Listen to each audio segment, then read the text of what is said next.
Welcome to Rock's Life. My name is Francis. Today we're playing the 2000 not-so-hit Gauntlet Dark Legacy, the sequel to Gauntlet Legends, which was an arcade game from 1998 by Atari. On the Atari? By Atari. It's, developed by Midway, but I believe in conjunction with Atari. This game is interesting. Any of you who follow my work know I'm very interested in level design as it pertains to all things. And this game I played not terribly long ago, and I found its design as well as its artistic usage, artistic means, very interesting. Especially working with the limited graphics palettes, Jesus Christ. And character models, apparently. This menu goes into a cutscene. Maybe if I have the options open, it won't pull me away. It's very interesting, and we'll look at it as we go. Yeah, this is ported. This version of the game was ported on the GameCube as well as the Xbox original, which is where I played it not terribly long ago. Which I know it's strange that I'm sitting around playing original Xbox games. Let's see here. So this is a dungeon crawler in some sense, but it's also an RPG. So we do have to make a character. We will very slowly go through letters here. Where's my F at? I don't know the alphabet. It's my first time with it. Okay, so to go R, we'll definitely go down.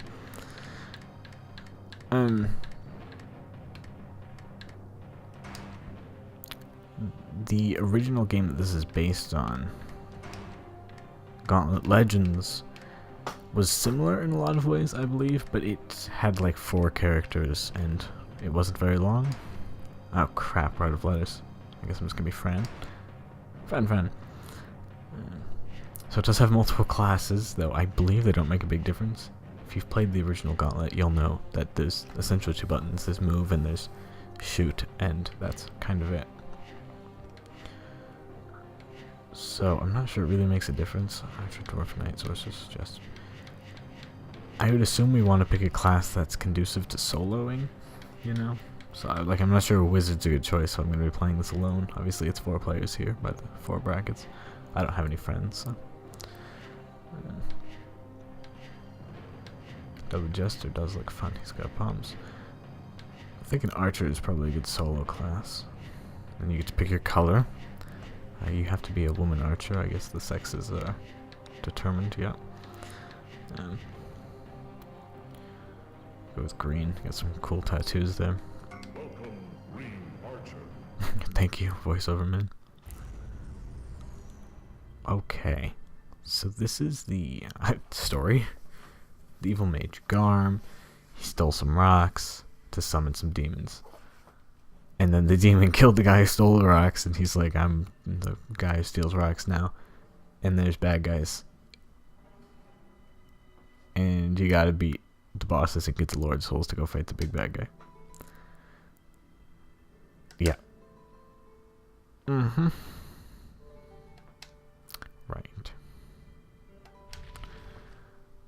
That was my summary of that. I felt like that was pretty adequate. Right, so there's also rock picking up for us to do. When we pick up rocks, it opens up areas in the hub world, which split off into levels. Got kind of some... Oh, thank you. Congratulations. Thank you. Got a little bit of a frame drop here. We'll see if we can get that up as it goes. It might not be as noticeable on YouTube, but... it's not quite silky 60. This is the hub world area. And over here you can see, to get into here you'll need 20, magic rocks of this variety. And so on and so forth. This is the big one, and you need to collect super secret rocks to get that. I don't know if I've ever done that, but... the first world is here. It's green level. It's it's graveyard themed. Which, already like right off the bat, that's not bad. You know, if you think of the typical game worlds, you got Fire World, Ice World, Grass World, Lava world. Did I say that already? Fire world? Whatever. Just like a Mario. Here, right off the bat, you've got Graveyard World. Well, okay, that's kind of interesting. And that's a theme that continues. And the first level of Graveyard World is the fields. Oh, that's very nice. Yeah, 10 polygons per bad guy. So, I said there's only 2 buttons, and that's basically true. But there's some complexity. So the first thing here, we have keys. And yeah, that guy's got the right idea. And there's barrels. So we break those, you have coins. He's just gonna... thank you. There's a currency system, which is used in a shop after each level. These are the next magic rocks to open the next world, which I believe is the mountain world. And then you have your health value, and your keys, and then there's potions as well. And those are all things that you can do. If you use a key on a chest, there's stuff inside. Magic potions are sort of like your bombs and like a shmup. They're your emergency button. Basically, if you press that, everything around you dies. To varying degrees as well, I believe part of the class system, if you play as a wizard, you know, bombs are much more powerful than if you're a warrior. You might be thinking at this point, if this is a game designed for 4 people, is it going to be hard to do by yourself? Yes and no. It's sort of interesting how it's balanced because... I think I shot a potion. It's interesting because, in some sense, there are a lot of enemies for one person to shoot. But, they don't spawn more health or anything if there's 4 of you. Yes, my health is full, thank you. So like that, having that extra cherry there, and those food items will heal you. You know, they don't really help me by myself, but if we had 4 morons running around getting hurt, then you become a little more strapped for health, even though you're able to do more damage output. So, it's almost balanced weirdly organically, which I struggle to think of another game that has done that. Like where nothing is changed and it works. That's a very nice water sound, thank you. Call it.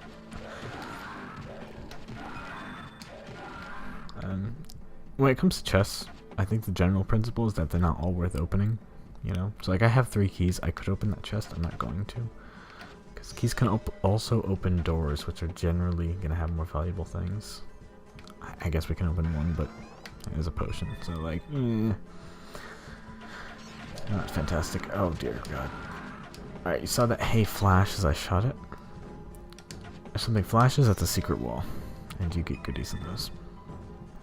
Scrolls are tips. Past the mill is a well-guarded vault. That, I guess, the yellow wizard man gives to us.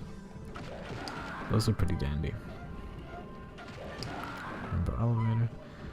I was talking about art design. I'm not quite sure I understand the rainbow elevator here. I think it's supposed to signal all the characters have to come onto it, but it's kind of ridiculous.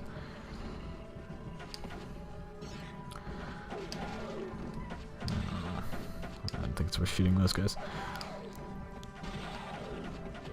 I've seen a lot of basic enemies, but I believe we can see that scythe over there. There's also bigger ones, yeah. And we have some tricks to deal with them. If we press both the A and the B button at the same time, I believe we do super shot. Oh, and then that does a lot of damage. I'll learn to block, alright. There we go. Fantastic. And then he'll drop some health for us. And our character will eat centrally. Okay, that's one of the rune stones. I believe those are important to collect.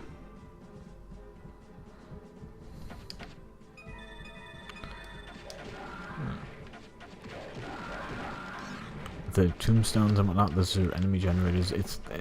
In some sense, it's very similar to the original Gauntlet in terms of the way in which enemies and the character interact in combat. So there tends to be sort of base-like setups of characters, and then it's on you to approach them. So, you know, they'll set up a few worms over here, gravestone, a poison barrel, and then the question is how do you want to run at that problem? Which is similar to the original one, though obviously with a lot more variety in the Spice of Death. Okay, this is an item, special items. And if I press up on the directional pad, we can see resist acid up there.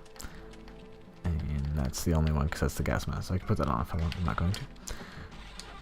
But you can wear those special items and they'll do certain things for you. There's speed boost and there's gas mask and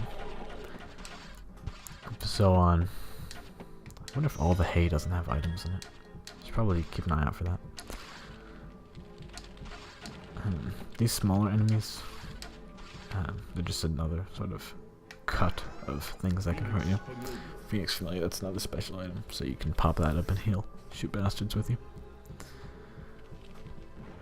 I don't think the like fires and whatnot, I think those are just like environmental traps. Now you can see here it looks like these items are hidden behind a wall.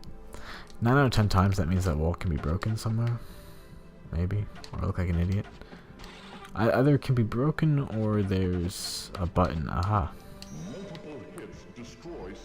Right, secret walls. So in here we can find levitation and a golden crystal. And the golden crystal won't open a world for like a while, you know, but they give them to you anyways, I guess, to start collecting early. Something new to look at. I don't really know why they do that like that.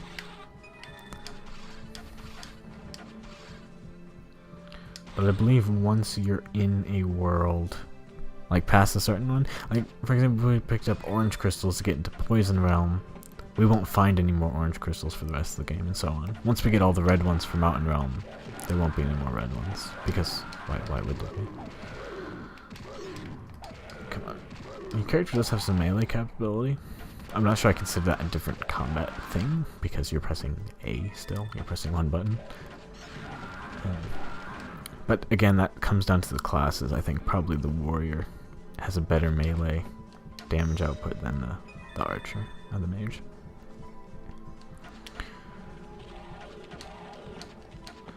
I think the archer is definitely the right pick because being able to shoot people is going to be, I think, our key to staying alive in single player here. You do not. No, maybe you do. I was just about to say that. How serendipitous. I believe you do level up faster. Not because it splits experience, but I believe the experience is on a per kill basis. So if you're playing with 4 people, that's getting split up a lot more. Not sure we want to open that chest. Well, what the hell? And a potion. And here's where the bow will really come in handy. Keep in mind you do have some range attack as a melee guy. He throws his hammer basically, or whatever the hell, and it like comes back. So you're not way overpowered as an archer, but I can shoot a hell of a lot faster than axe throwing make no nuts. You know what? I think I missed a secret on that bridge. I'm not using a guide for this, unfortunately, so I kind of actually have to watch out. But I saw those logs by the water. Yeah. Right. Kind of want to keep out an eye for things. Just, it sounds like somewhat meaningless advice, but you just want to. What I mean by that is the way the camera's set. It's a fixed camera. I guess I should say that right now. I'm not just tilting it down like an insane person. It's a fixed camera. It seems to be pretty good, at least so far. But sometimes it shows you things intentionally, even if they're not the subject of what's going on. Oh, not a secret. Like there, like here, if you're walking by, they'll show you there's that sort of blue crystal down there. Because that's just the fixed camera moving there, so you want to watch the whole screen, I suppose is a way of putting that. Alright. Our FPS went back up, so that's a good thing. I was a little worried maybe it just wouldn't work for some reason. Yes, thank you. This game is 18 years old, right? If it came out in 2000. It's a long time. You can raise a soldier in 18 years.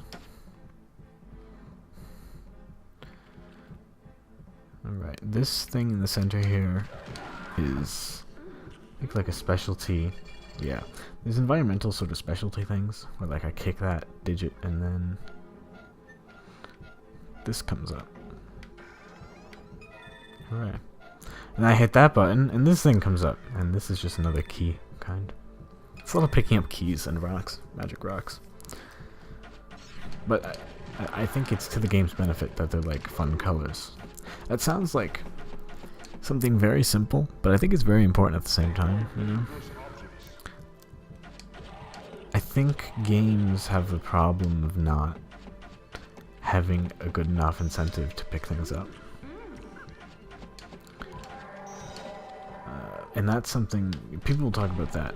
People who are serious about games will talk about that with things like Assassin's Creed, where there might be like 100,000 collectibles, but there's no real incentive to pick them up, besides gaining abilities that help you get more collectibles, that help you get more abilities to get more collectibles, blah blah blah.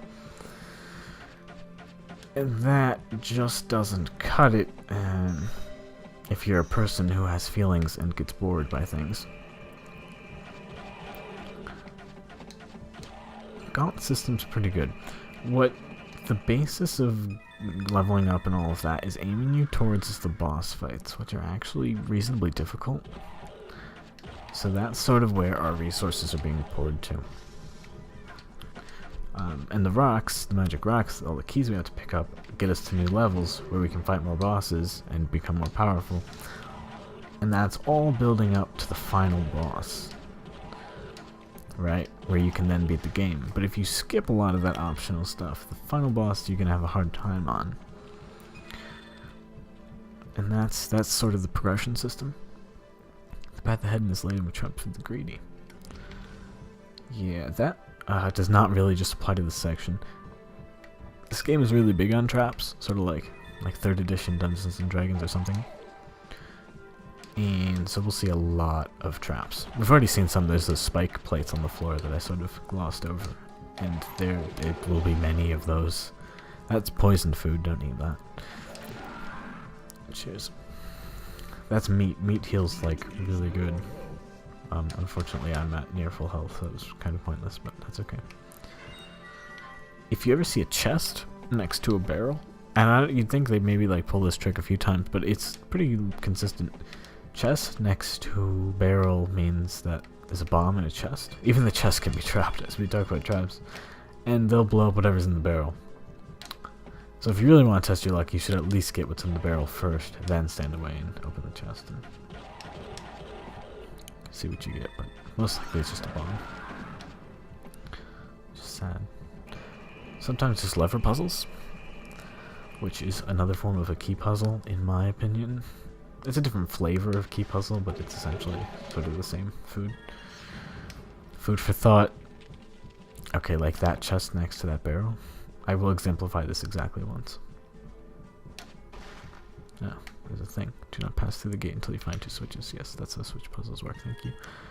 Break this barrel, there's meat in it. I don't really need that because I'm at full health, but if I open this chest... Bye-bye meat. Yes, very nice.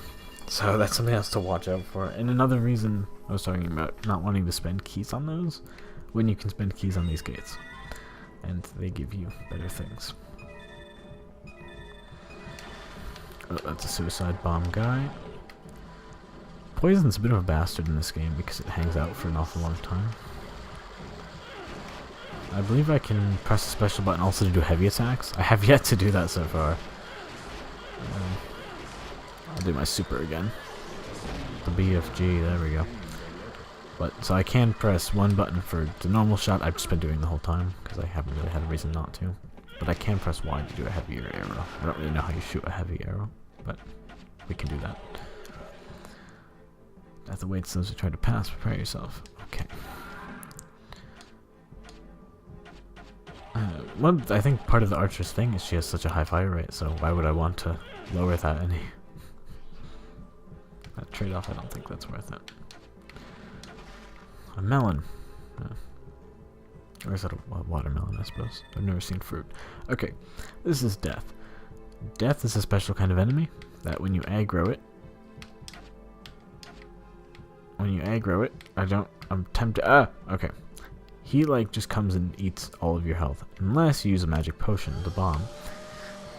Right. And there's another purple rock for us. And we win level 1. There you go. I love the song. It's called 2 Tin Cans. It shows you your kills and your whatnot. Green Archer has gained a And level. you get minor stat increases for your level. The max level in Gauntlet being famously 99. And we could spend our money now if we wanted to, but I don't really think there's a point to that at the moment. You could buy mostly just the abilities that we saw. You know, like the gas mask, which costs 650 for some awful reason. But we don't really need any of those. This is the stat spreadsheet, and this is pretty important because you'll want to see how many keys you're getting. The left pane is all the boss thingies. Boss kill, I guess, tokens. And then the gold keys and the crystal keys, and then in the top right are the super items, which you use to defeat certain bosses. So, you got all that to keep in mind. Important disclaimer. This guy. That's not what I was gonna say, but you know what? Congratulations. That is exactly the kind of thing that if this game came out today would be a meme. You know, just some old guy who runs up to you every time you come home and goes, "Congratulations." That's memeable, no doubt.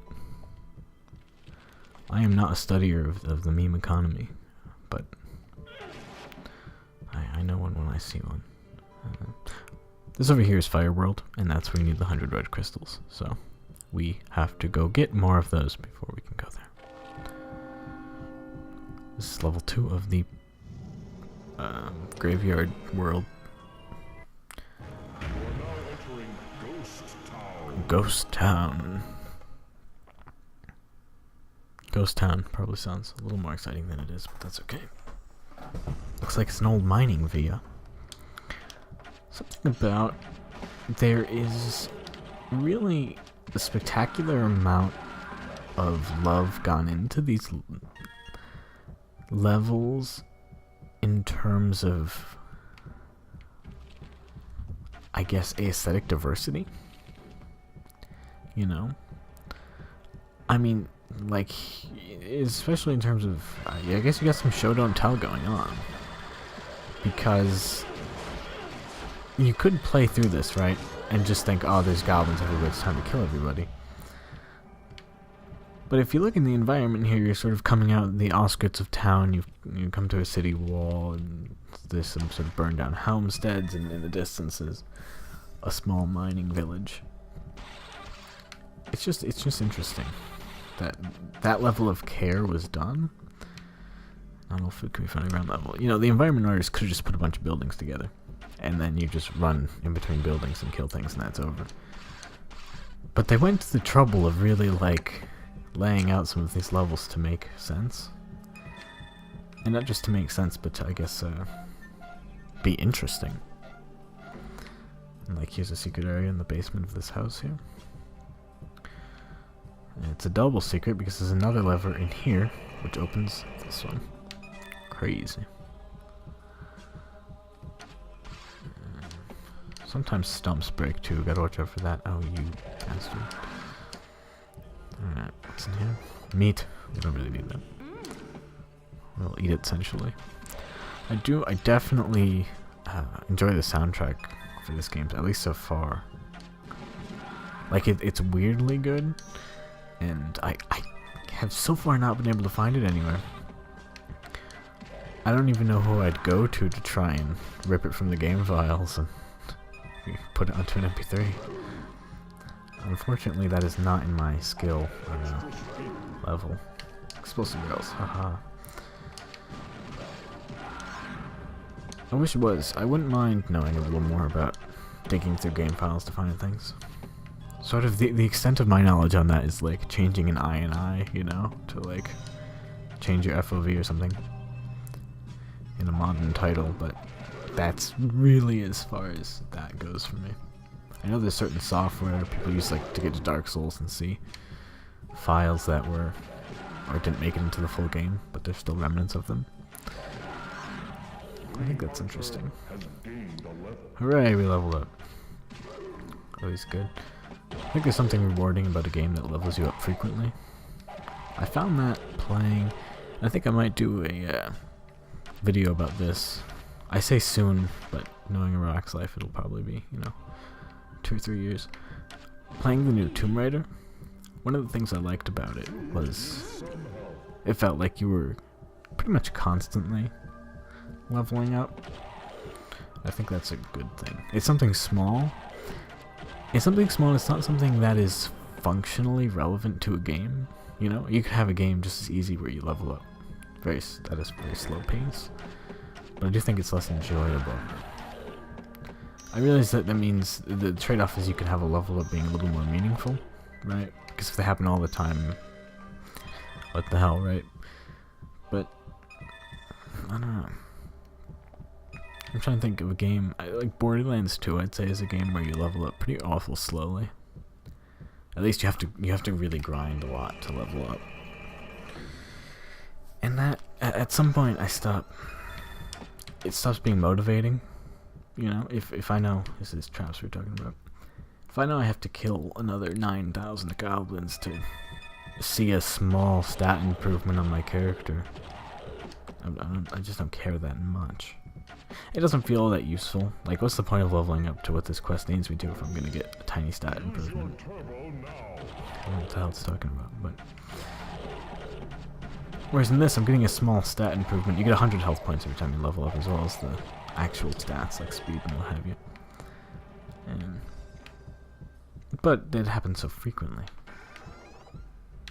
I didn't need to open that. Anyways, in terms of the what's going on screen here, we sort of entered the town from up above, and we can see things are not so good.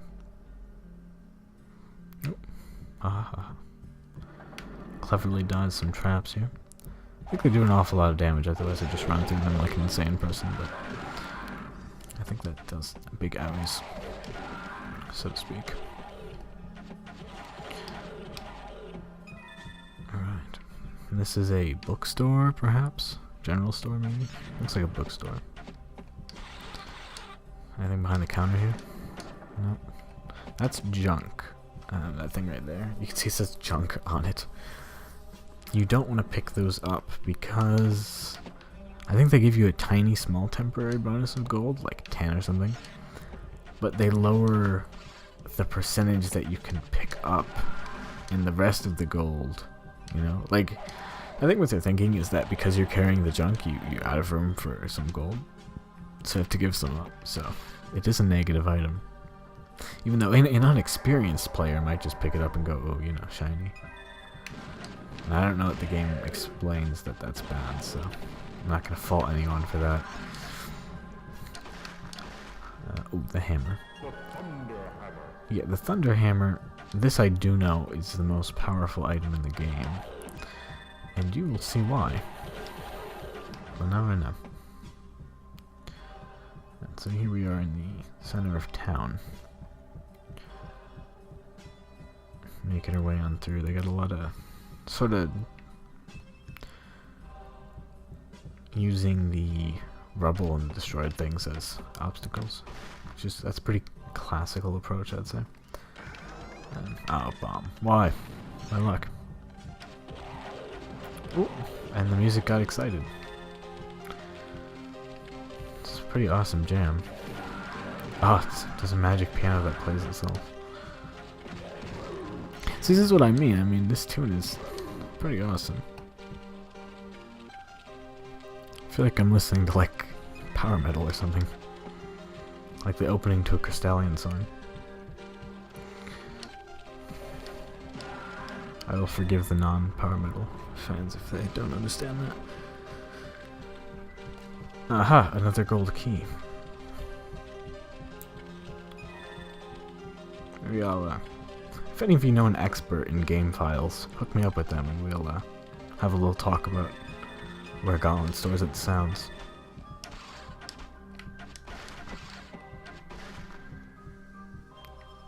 Aha, a tip. Death to those who dare steal from the hangman. We saw this earlier, and that's a theme that's going to continue.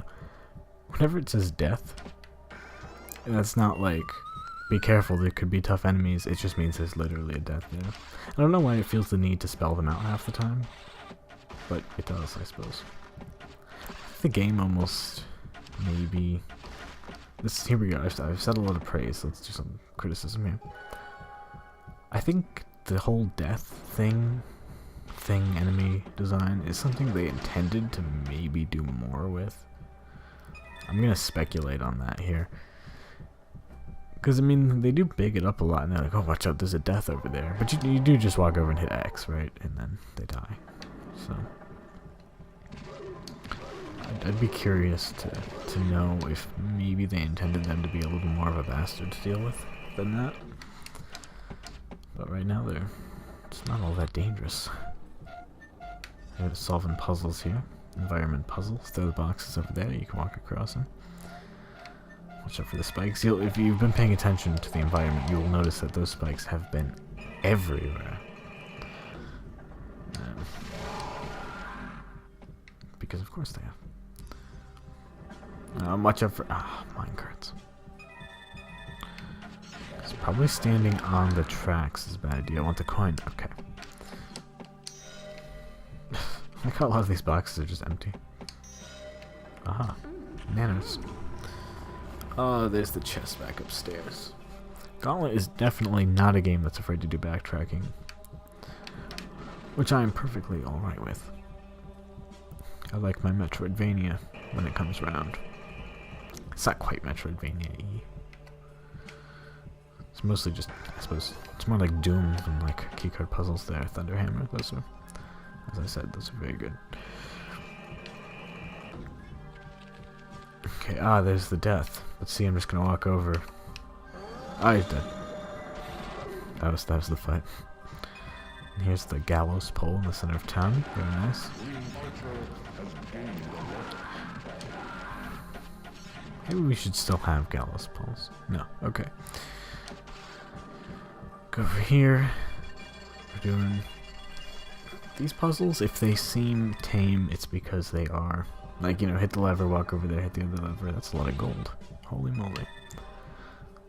I assure you that they will get more sophisticated than that. Or not even more, I guess more sophisticated.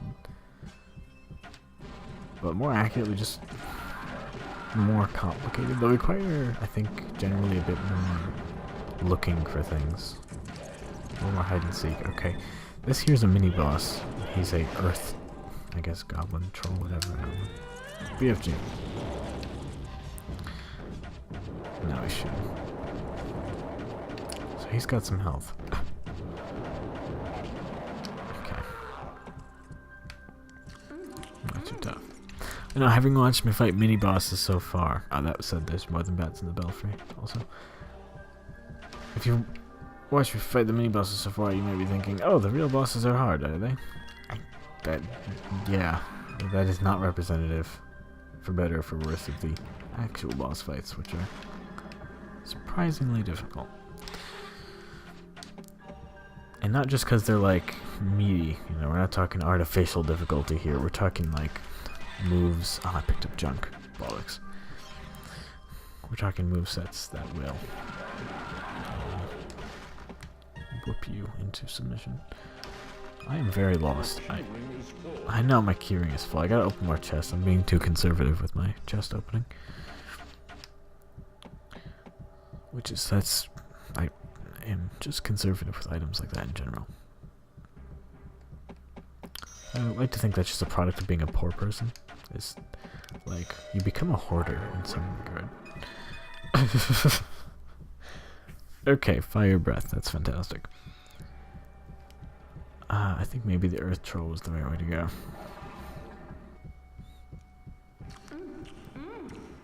Let's see. Yeah, maybe. I'll try and pull out the optional areas first. Like any good person who plays video games, you always want to pull out the want tos before the need tos, so that you get as many items, as many magic rocks as you can.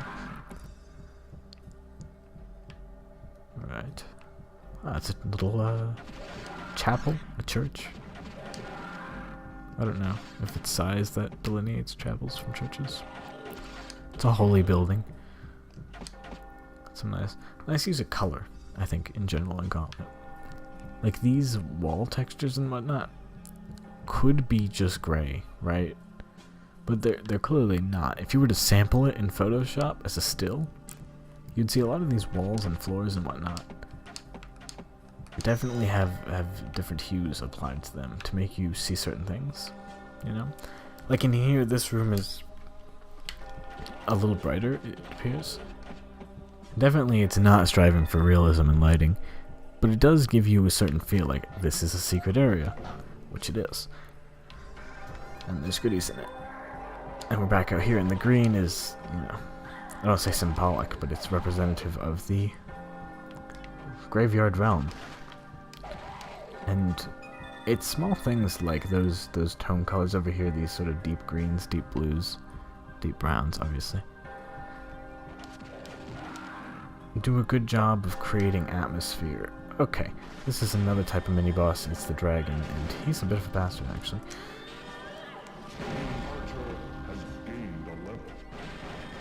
Okay, dodge that poison breath. Oh dear.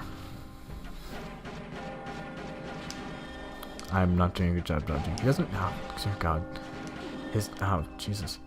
It's hard to watch him telegraph because they put him below the camera. That seems like poor design to me. I might just use fire breath here. I picked up this item, fire breath. I think this might be useful or not because it makes me get close. I'm losing all of our health here. Come on. Heavy shots. Oh, that's a gargoyle, apparently. Wow, we lost like 300 health. There's a boss who was a little tougher for you.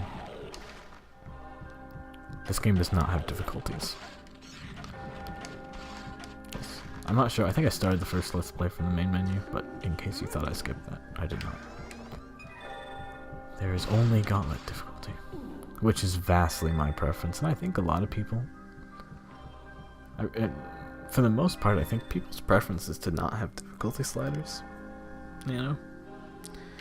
At least I haven't really heard any good arguments for them, besides I'm bad at games, or I want to... I mean, people who like games that are hard will just not play certain games then, right? I don't know.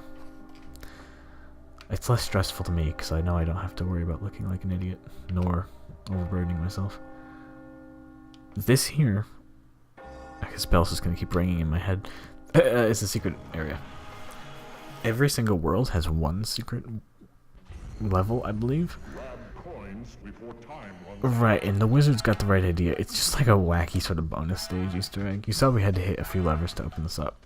And the game is you have to pick up all the little shiny coins in the time limit. I don't think I'm gonna win this. Maybe. I'm actually doing okay, I think. You had to sort of memorize the map when it first came up, and I wasn't paying any attention. I'm probably gonna miss just one, and that'll be aggravating to watch and aggravating to play. Just my normal goal is to make everyone angry. Why am I missing so many? Trouble. Oh, we only need 3 more. 2. No, 3. Now we need 3 more. Crap. Where are they? Aha! 3 more. Look at that. That's why I'm in charge around here. That earns you a character.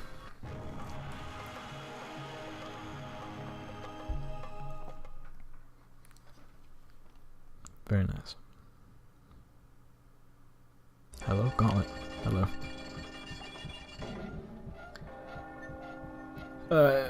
The character thing it's just kind of silly. Like when we picked classes, I guess. There's the archer and the mage and all that, and that unlocks like sort of weirder ones like the unicorn. We're not really gonna see a lot of that. We can look at him if we really want to. And the level exit. Hooray! Typically, if I see the level exit, I didn't mention it, but I won't really run into it right away.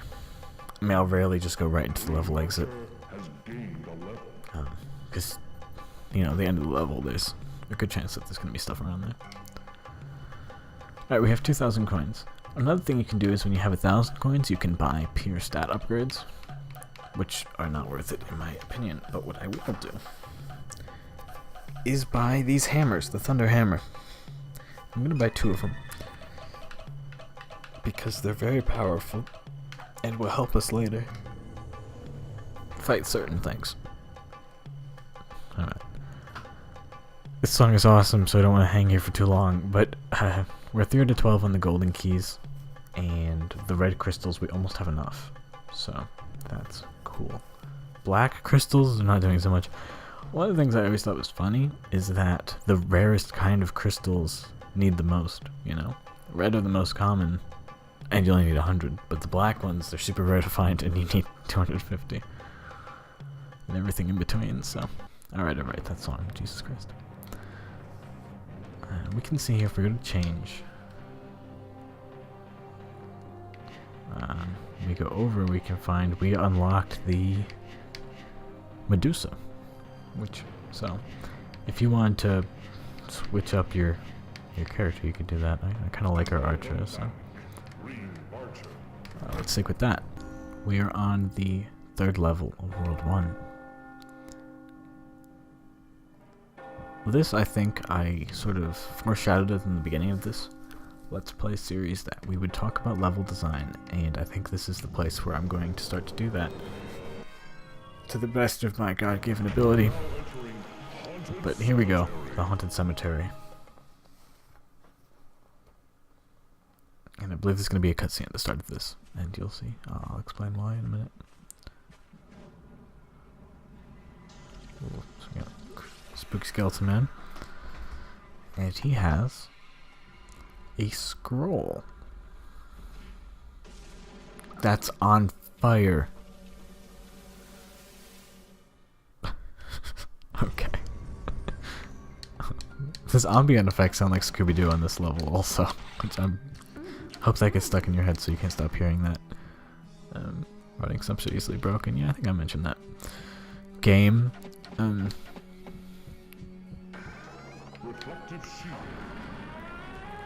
Ooh, spooky.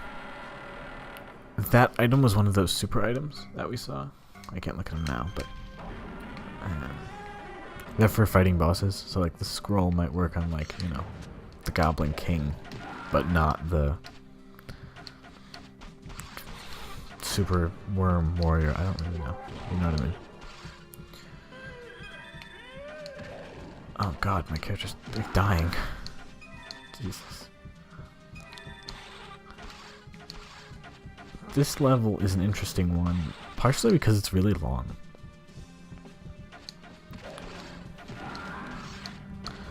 I would love to see a total map of it. We'll have to make mental maps here. Level 8, hooray. Let's make mental maps. But I believe it's quite large, really. Alright. So there's a lot of this going on. I just hit that lever and this grave sort of popped up at the chest. I believe there's a lot of that. You can see all these graves are really down, and some of them will come up when we do things. Your magic is full. Oh, magic is full. Crap. I have magic.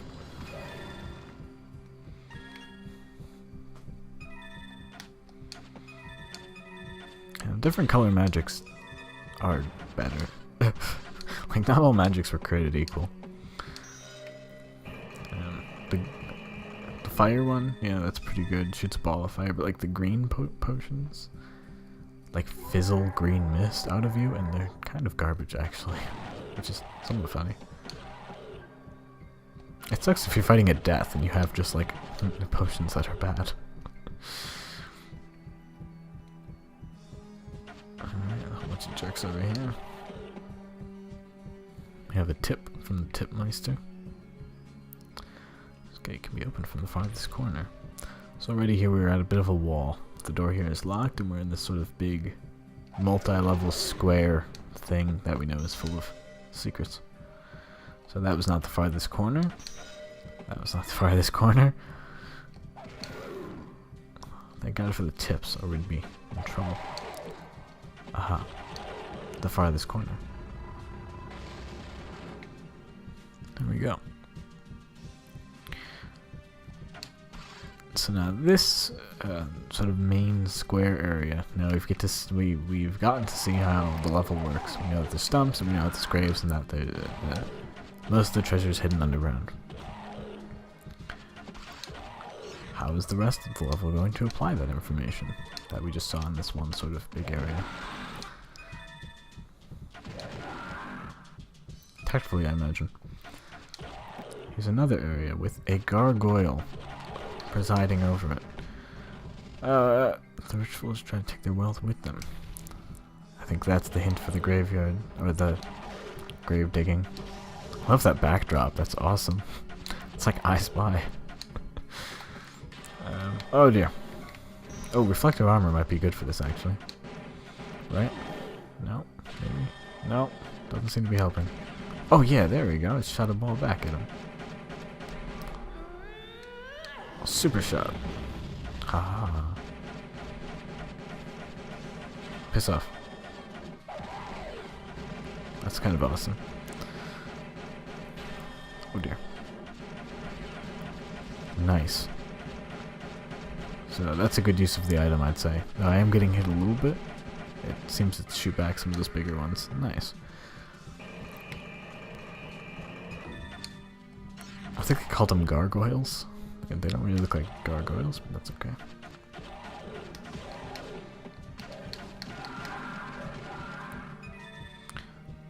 Wow, that is a backdrop. I'm not sure if those are clouds or like swampy water. Neither I'm quite sure make a whole lot of sense, but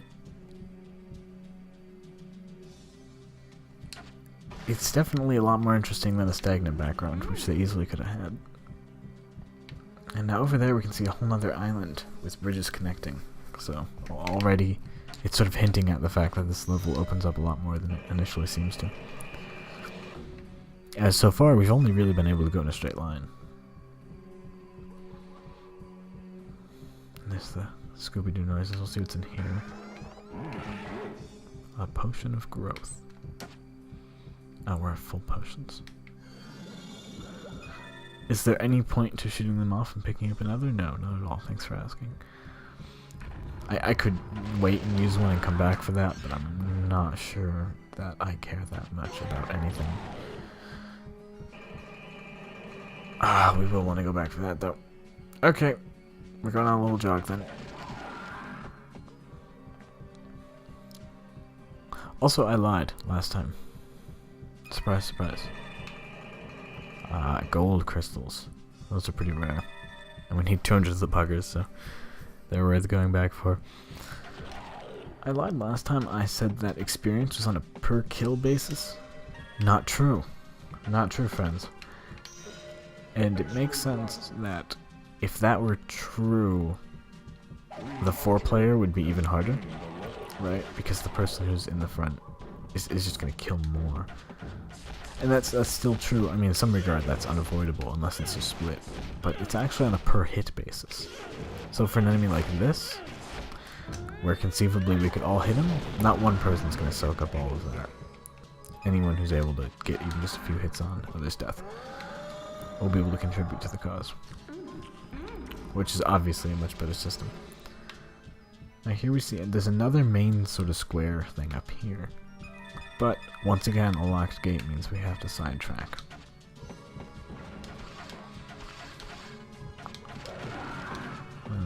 Lots of secret walls here. I think if we just hit this lever, that opens the gate back home.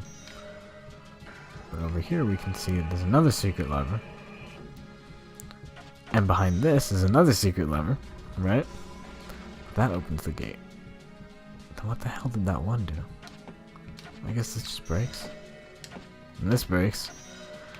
And then, oh, so it opened that lever's ability to be opened. And then you get a secret area. So,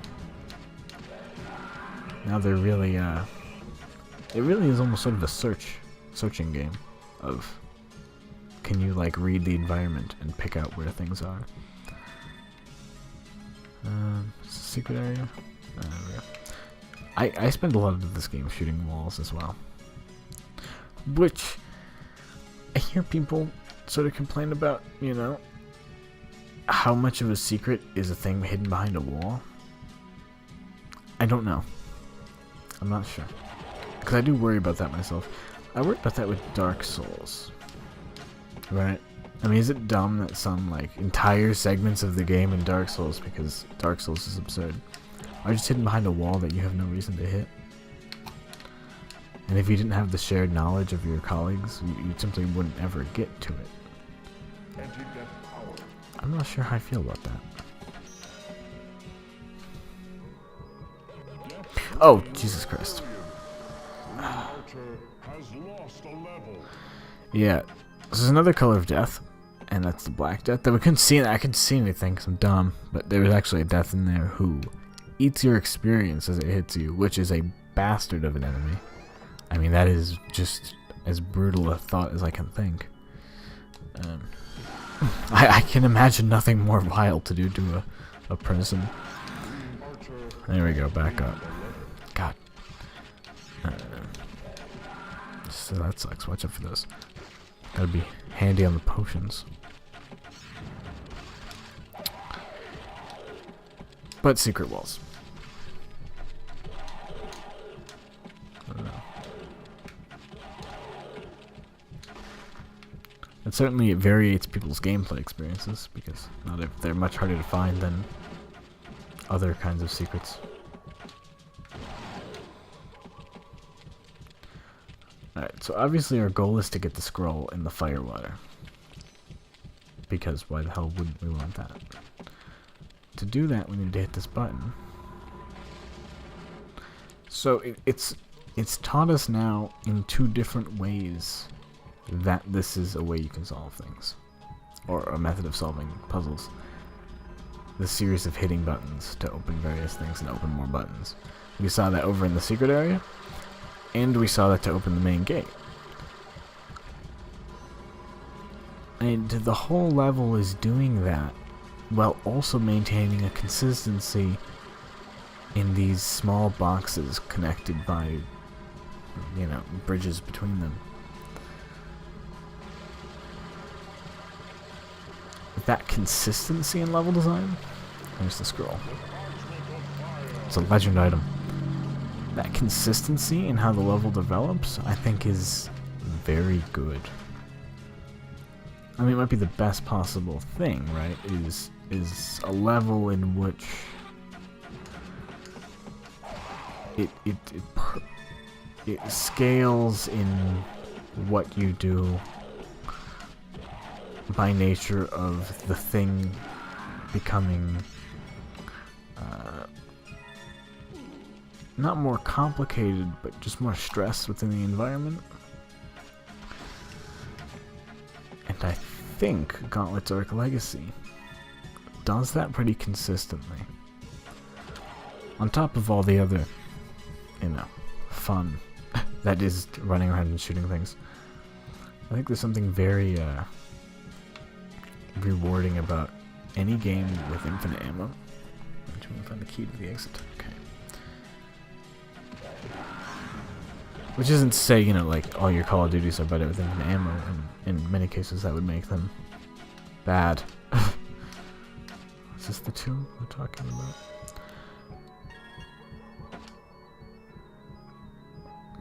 But in games where it does fit into the premise, the balancing, I do find it quite fun. That behind a tomb, I see. Apparently we're at full health somehow.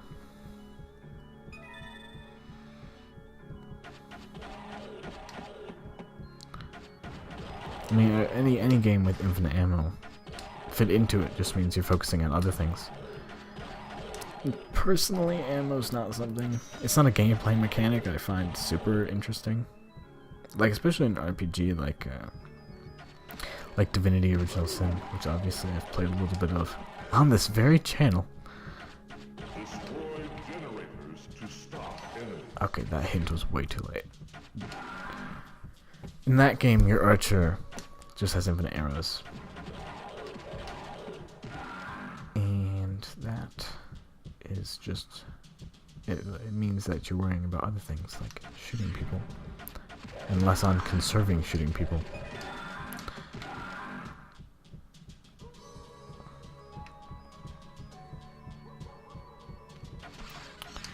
I mean, it's not good if you have to worry about whether or not you should be able to use your primary combat mechanic.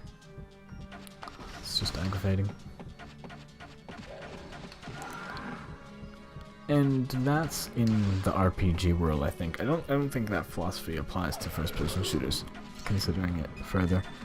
I mean, something like Doom, for example, the ammo is an integral part of everything, and it is very good that it's like that, because it's what forces the player, obviously it's what forces the player to choose between all the weapons, otherwise you just use the one.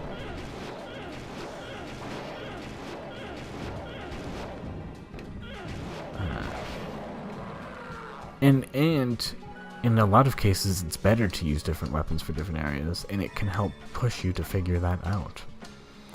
So it's teaching you as well as working as a mechanic, which is definitely a good thing.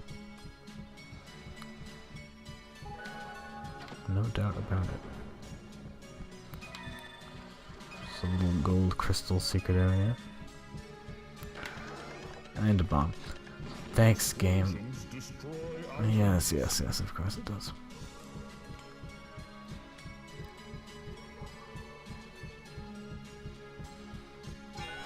The Hand of Death. Maybe that lets you drain health from enemies. I said maybe, I'm not really sure. Might just let you, like... That's the only thing that makes sense. I don't... There's life drain. Vampirism.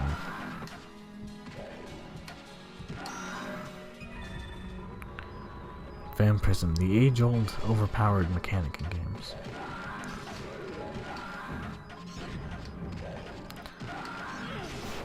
It's either overpowered or so meaningless that it's not worth using.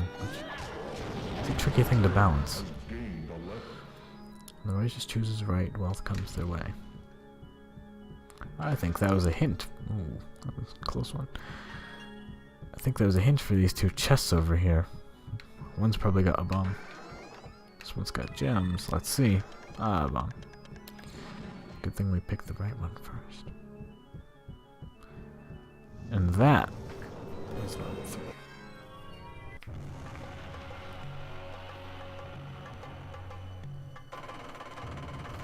Wow.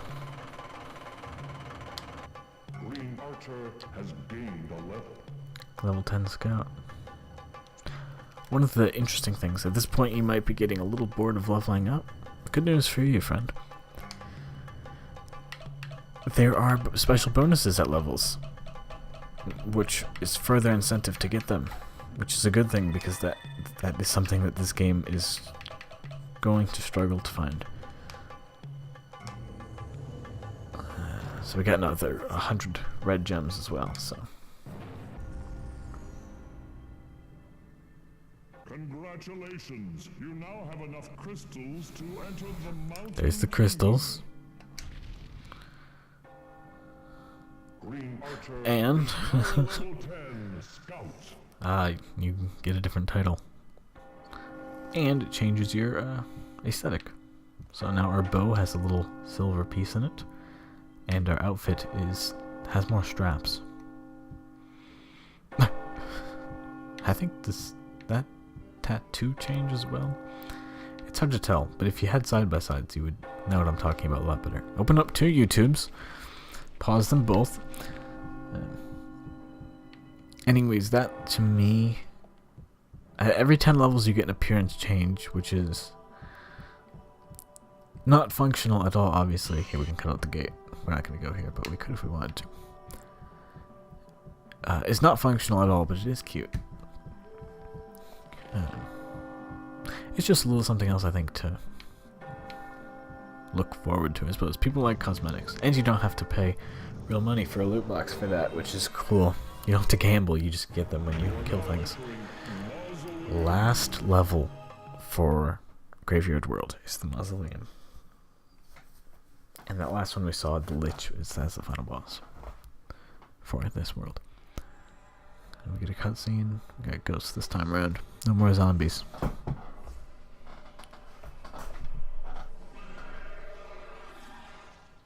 Very nice.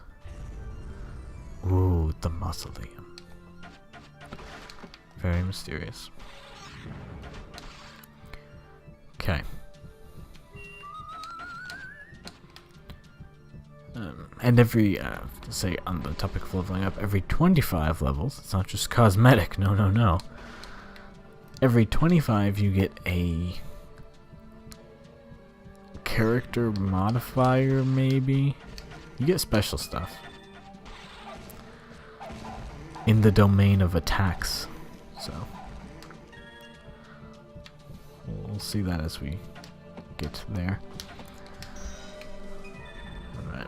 The mausoleum is a bit of a complicated level as well, but it's kind of interesting. You start it down here, sort of at the bottom of this building. And then it's a matter of scaling this giant wall here out. So we can see these giant feet in these statues. There's a whole bunch of these. And we're going to go up and around. So the whole level is sort of like a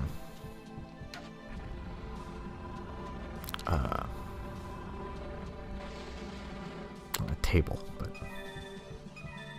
I'm not sure what the word I'm looking for is. It's a thing that's horizontal with lots of things and you run up it. I don't know what the hell you call that. A level from Peggle. I don't know. A hint. I need to go back if you wish to proceed. Haha, we already did what was back there. I think it's talking about that target. Which is why the camera is angled like that. Such clever fixed cameraing. I think people who do fixed cameras are taken for granted. Like in terms of the people who actually position them. Because you absolutely notice them when they're bad. I mean, right? That's like the worst thing is when you're doing a section in a game and you can't see anything nor can you move the camera. Because some nimwit just didn't do it perfectly. Or his vision of, or her vision of what it should be didn't make sense, or it was not as universal. The point is that I think a good fixed camera is hard to come by, and this is definitely a game that does it very well. So, someone deserves credit for that. And probably did not get it. This game, and I'll probably say this again before the end, but it did not do very well. I mean, it did okay. It averaged anywhere from 7 on some sites. Some sites gave it a 7 out of 10. Websites, and it was like magazines back then. PC Gamer or whatever the hell. I don't even think PC Gamer was a thing. I don't know. But some people, I mean, it got as low as 4 or 3 on some other things. 2 stars. So I'm not sure I fully understand why. Honestly. I mean, definitely part of it is that it was a different market back then. No doubt. No doubt that contributed. In 2000, you know. Yeah. I think what people were looking for in games, not just what the market was looking for, but what people were interested in games were not the same as what they are now. In some sense, we've not regressed, but we've gone back a little bit, I suppose, in I think the desire for some older games was definitely, you talk about graphics and you talk about what the machines are actually able to do. Things like Half-Life and whatnot were pretty spectacular for their rendering power. I can't seem to get this one blue gem. Right? Oh, what the hell? Yeah, Half-Life looked really good at the time. Definitely a lot better than this game, and it came out hell before, around the same time. I'm sorry, which year is Half-Life? Is that 99? Or I don't remember. I could look it up if I cared, but it was around the same time, for sure. And that game did really great because it was, you know, new and interesting. But I think we've peaked not only graphically now. We obviously haven't peaked graphically, but graphics aren't special like they used to be, you know?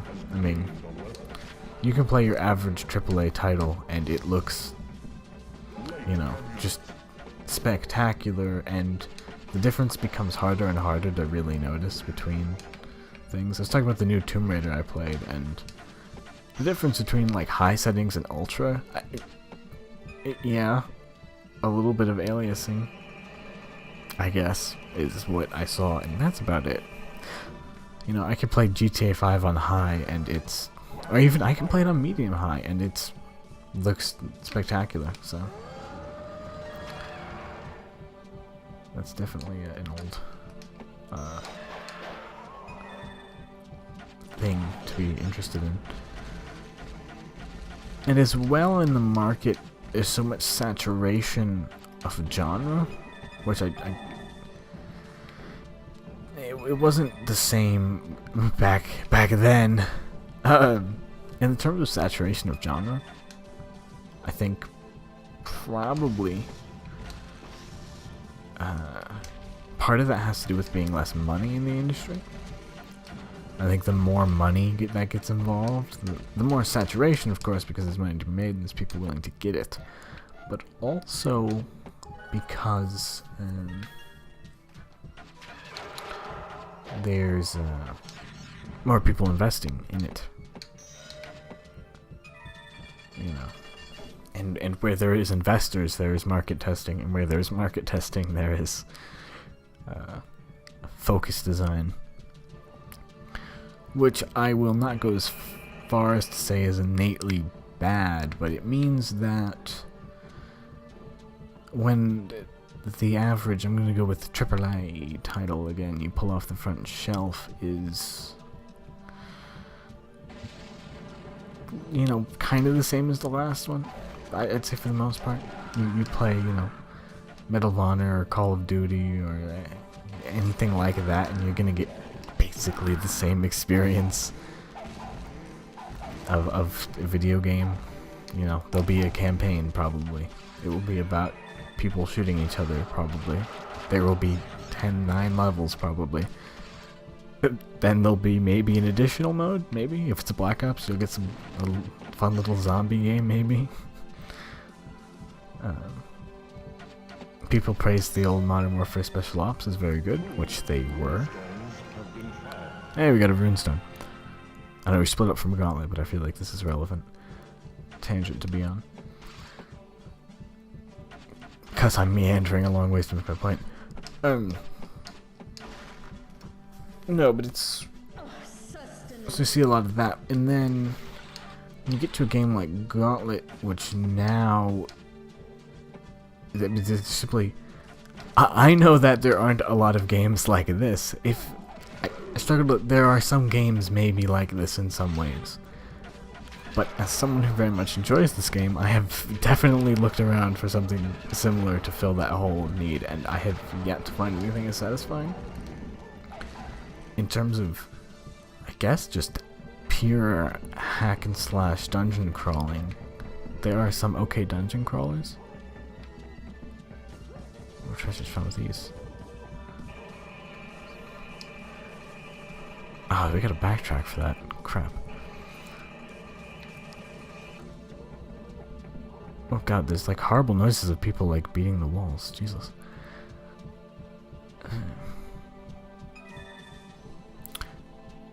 So yeah, when things like this aren't the things being funded, and I'll say games like this and broaden that to really anything that's not in the realm of what makes money. I mean, as much as I praise this game, would it make really good money if it came out? Even if, you know, assume it was polished to normal graphics. Still, would this kind of a game make good money? Maybe not. Maybe not. Such is life. But I do find it to be a very good game. And I don't think just a pure quality just doesn't sell like that.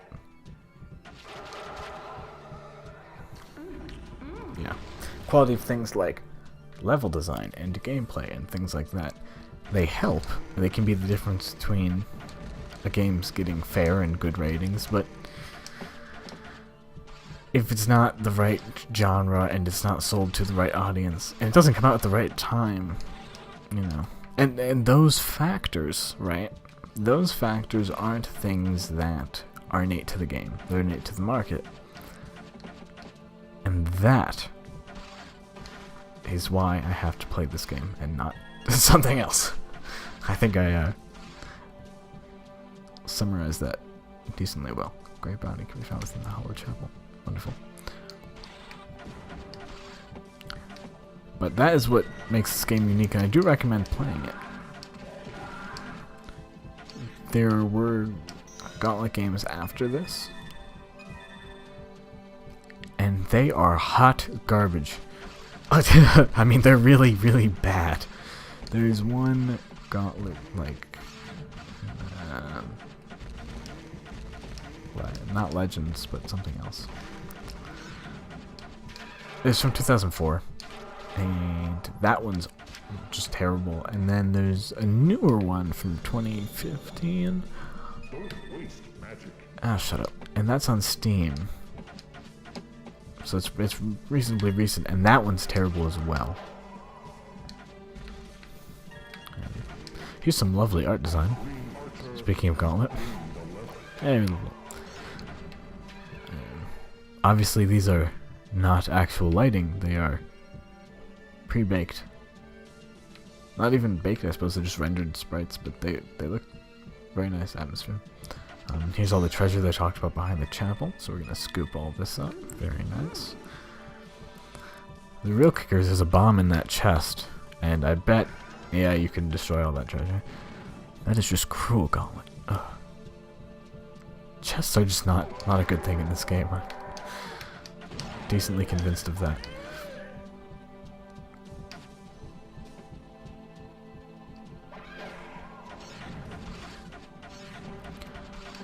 So, as I mentioned in the beginning, if you've been paying close attention, you'll see we sort of scaled up the side of this wall, and it was really a very vertical level.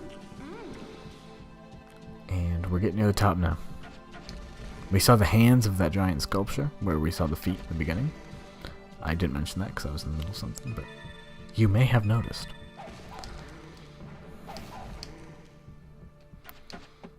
Oh, the song ended. Wow, that is how long we've been here. I think we're looped back to the beginning. Gargoyle. I tend to have a hard time with these fights, if you haven't noticed. I don't know why I can't seem to win them without dying to have... Oh, bastard. I could use, like, one of my super abilities, but... Resist acid, that's what I'll use. Oh. That doesn't seem to be doing anything.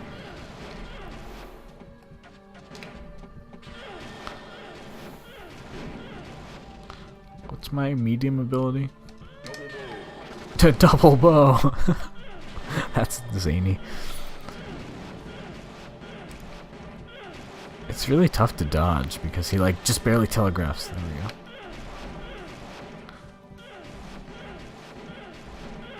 And as much as the camera's designed for the level, and I praise it for that, it is not necessarily set up for every single enemy fight. There we go. If that could just be tilted a little more to see the bastard, so that's something they could have improved on, no doubt. Or I don't know, I would just change the placement of the enemy. That was something that doesn't really require that much more work, alright? I mean, just put the gargoyle in front of me on the y-axis, and then I can see him and shoot him and watch his moves. But when I just see his head, it's hard to see. He's about to get ready for a acid breath, or if he's gonna claw me, or whatever the hell. Oh, I see that banging's from the coffins. That's really a kind of a dark, but that's funny. I guess you can't do anything about that. It's just poor, horrible people stuck in. I don't think I've ever noticed that. That's somewhat horrible. Poor coffin people. They're screaming, just stuck. Why is everything dark? Hey, now we're up to the very top of the statue. Hip hip. Looks like a Doom boss.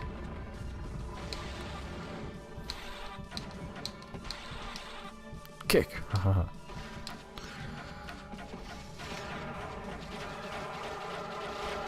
The ghost enemies, there's not really a lot to say about them, which is why I haven't said anything about them.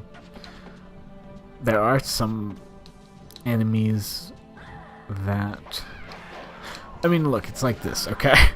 Look here. Are the ghosts reskin zombies with more health? Yes. Short answer, yes. Is that a bad thing? I think the fact that they modeled and animated lots of different enemies for different worlds is a good thing, right? That's one of the reasons that Painkiller is so good as an FPS, is because even though a lot of the enemies are functionally similar, it's because they're aesthetically different that they're more interesting to fight. Hands down. There will be in different worlds enemies that aren't just mobs that run at you and die. But yes, that is something I could see someone else maybe taking a point off for. Like, we've seen the zombies, archers, there's big zombies, medium zombies, bomb zombies, whatever. But yeah, there's basically all of those for the ghosts, right? I mean, there's ghosts with bombs, ghosts that are big, ghosts that are small, whatever.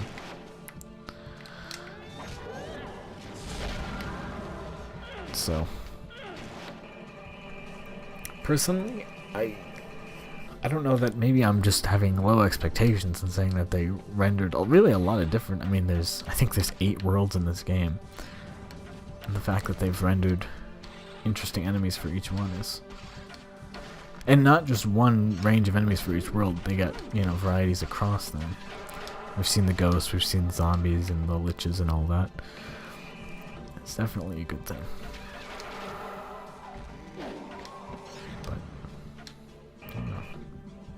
See what the scroll says.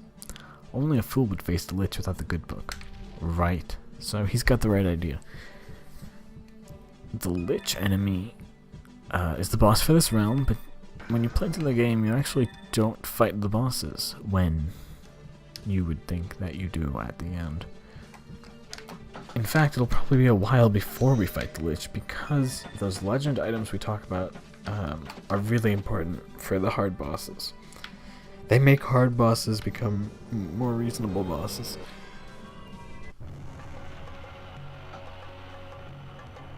So I'm not sure when we're gonna fight our first boss. The only legend item we have right now is the Scroll of Fire, which I believe is for the boss in World 8 or 7. So we'll have to see. As we keep going, we'll get more legend items, and eventually that will meet where we are in bosses, you know? And we'll start to be able to take them out. Until then, I think we're just gonna hold out. Level 13, hip hip. I think we're gonna buy more hammers.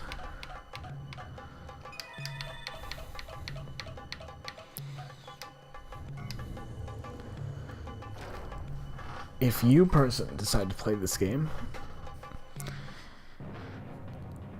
buying hammers isn't necessary if you're playing with 4 people, right? I'll just say it's to help fight the bosses, the final bosses. If you're playing with 4 people, your DPS, that's a time when the DPS becomes important, right? When it is just you and a giant monster, it is way more helpful to have 4 people than 1. When you're by yourself, the hammer technique is going to be important, and we'll talk more about that when it becomes relevant. But if you're with 4 people, you probably don't need to blow your golden hammers, right? That's my thoughts on that. I'll see you all next time for level 1 of the Mountain World. Hooray.